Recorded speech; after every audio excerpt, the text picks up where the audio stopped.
Si vous appréciez notre travail, n'hésitez pas à nous soutenir en likant ou en partageant la vidéo ou grâce à notre Utip. Il vous suffit de regarder une publicité de 30 secondes, ce qui nous fait gagner 5 centimes par visionnage. En soi, comme ça, c'est pas grand chose, mais pour nous, c'est beaucoup. Merci de votre participation et bon visionnage. Salut les amis, on se retrouve pour un nouveau 5 choses à savoir sur l'univers de Naruto. Cette semaine, nous allons dans l'ombre de Konoha en nous intéressant à l'homme qui est à la tête de la racine, Danzo Shimura. Présenté comme le méchant dès ses premières apparitions qui voulait la place de l'Hokage, Danzo n'a pas été un personnage développé pour avoir ne serait-ce qu'une once d'empathie de la part des lecteurs. Pourtant, peut-on tout de même avoir de la sympathie pour le vieil homme en découvrant son histoire. Voici 5 choses à savoir sur Danzo Shimura. La racine. La racine est une section de l'embout officieuse créée par Danzo lui-même. On peut comparer cette organisation à des agents secrets. Elle agit dans l'ombre en faisant notamment appel à des méthodes pas très catholiques dans le but de soutenir le fonctionnement interne du village de Konoha et du pays du feu. La racine est un groupe au règlement extrêmement strict, adepte de la manière forte, abandonnant toute diplomatie. Danzo entraînait ses jeunes membres à abandonner toute émotion et toute éthique, devenant des pions parfait pour exécuter des missions discutables. Cela allait jusqu'à se faire s'entretuer certains jeunes membres comme pour l'histoire de Sai et de son frère, une méthode similaire à celle pratiquée dans les académies de Kiri à l'époque du brouillard sanglant. Pour effacer toute identité et donc toute individualité, chaque membre possède un nom de code et ignore son nom réel. De plus, ils ne reçoivent aucune expérience sociale,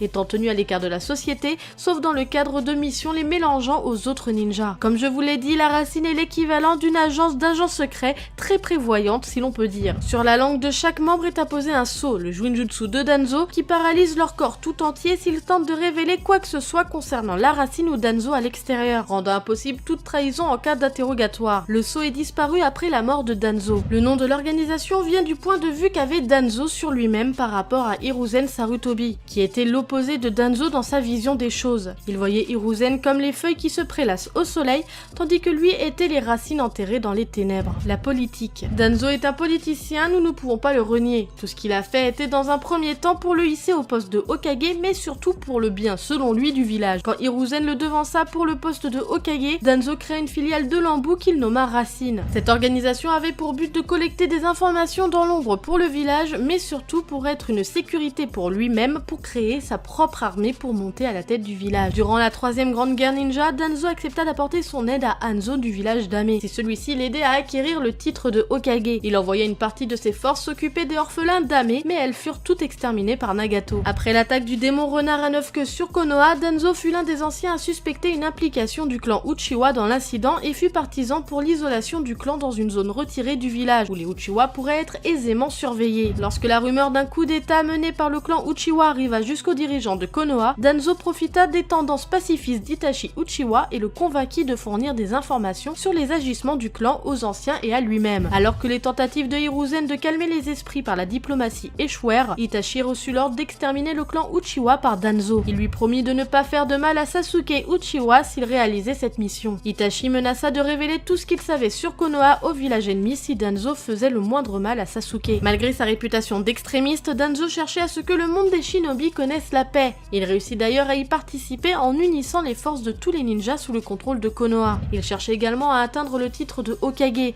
ce pourquoi il attendit patiemment des décennies avant qu'une opportunité se présente. Il utilisa la racine pour éliminer les menaces potentielles pour le village de Konoha, avec ou sans le consentement du Hokage, et afin d'avancer toujours plus sur la voie menant à ce rang, croyant qu'il était le mieux préparé à la transition nécessaire. À cause de la nature de ses agissements, Danzo ne pouvait pas permettre que ses actes soient révélés au grand jour. C'est pourquoi il marqua les membres de la racine d'un sceau maudit, les empêchant de révéler ses secrets. Tout ce qu'il voulait être. Dans sa jeunesse, Danzo n'était pas le vieil aigri qu'on a connu, mais il était un ninja impétueux et enthousiaste avec un grand désir de faire ses preuves. Sa plus grande ambition fut de surpasser Hiruzen, but qu'il n'atteignit jamais de son vivant. Cependant, il manquait toujours de confiance en lui et au plus profond de lui, il avait une certaine peur d'affronter le danger. Adulte, Danzo changea de comportement et devint un individu calme et réfléchi qui, de même que les membres de la racine qui étaient sous ses ordres, s'interdisait de laisser transparaître ses émotions. Les convictions de Danzo différaient de celles du Hokage dans la mesure où il était persuadé que les intérêts du village étaient au-dessus de tout,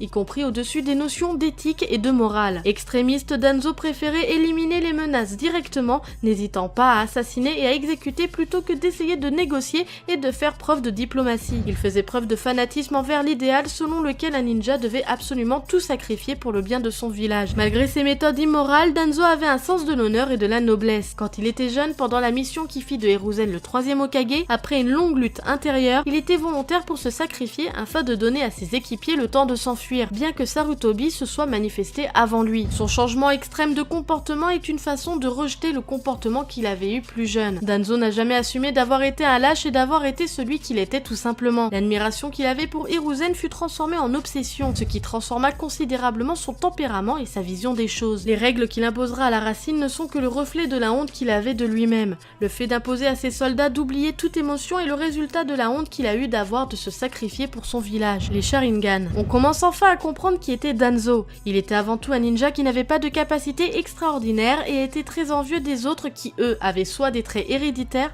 soit une facilité à atteindre leur but. Malgré le fait que Danzo était à la tête du massacre des Uchiwa, il était envieux de leur pouvoir héréditaire, le Sharingan. Il a donc saisi l'occasion qui se présentait à lui pour exterminer le clan, mais surtout pour s'accaparer leur pouvoir. Danzo se fit greffer le Sharingan de Shisui Uchiwa à la place de son œil droit pour utiliser ses capacités, c'est-à-dire de contrôler ses ennemis et augmenter ses propres capacités. Il se fit également greffer 10 Sharingan dans son bras droit pour pouvoir utiliser Izanagi. Il demanda d'ailleurs l'aide d'Orochimaru pour augmenter son effet. Son œil droit peut d'ailleurs servir pour Izanagi aussi. Izanagi est une technique interdite même au sein du clan Uchiwa. Elle permet par le sacrifice d'un Sharingan de transformer la réalité en genjutsu. Tout ce qui arrive à l'utilisateur durant une soixantaine de secondes est transformé en illusion. L'utilisateur peut cependant durant ce temps continuer d'agir dans la réalité, lui procurant ainsi un corps pouvant attaquer normalement mais invulnérable durant le temps que dure la technique. Danzo possédant 10 Sharingan sur son bras, il pouvait donc prolonger l'effet de la technique jusqu'à ce que tous les yeux soient fermés. Comme il ne connaissait pas exactement la durée de chaque œil, cela l'obligeait à vérifier constamment l'état des yeux sur son bras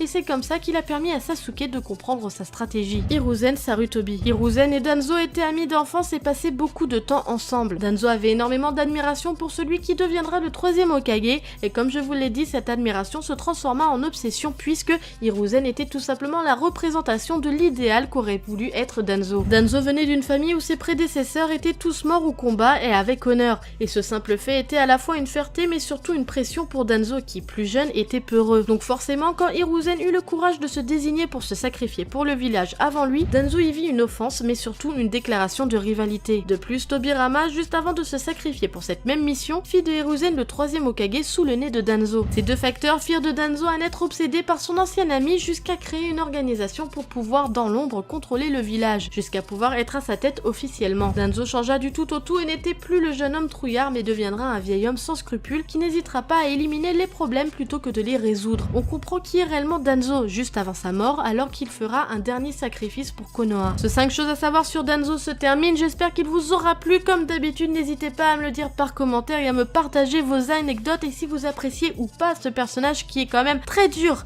à apprécier vu tout ce qu'il a fait. N'hésitez pas à liker et partager la vidéo, ça fait toujours super plaisir et surtout abonnez-vous à la chaîne si vous ne l'êtes pas. Sur ce, moi je vous laisse à la prochaine. Tchuss!